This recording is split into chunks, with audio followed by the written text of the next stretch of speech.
శ్రీరామ జయ రామ కోదండ రామ శ్రీరామ జయ రామ కోదండ రామ శ్రీరామ రామ తే రమే రమే మనోరమే శ్రీరామ రామే తు రమే రమే మనోరమే శ్రీరామ జయ రామ కోదండ రామ శ్రీరామ జయ రామ కోదండ రామ శ్రీరామ రామ తే రమే రమే మనోరమే శ్రీరామ రామే తు రమే రమే మనోరమే.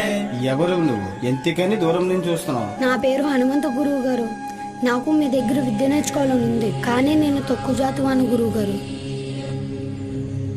అందుకనే గురువు గారు నేను దూరం నుంచి ఉంటున్నా. మీరు కూర్చోండి. విద్య అనేది జ్ఞానానికి సంబంధించింది, జాతికి సంబంధించింది కాదు. నువ్వు కూర్చొని నేర్చుకో.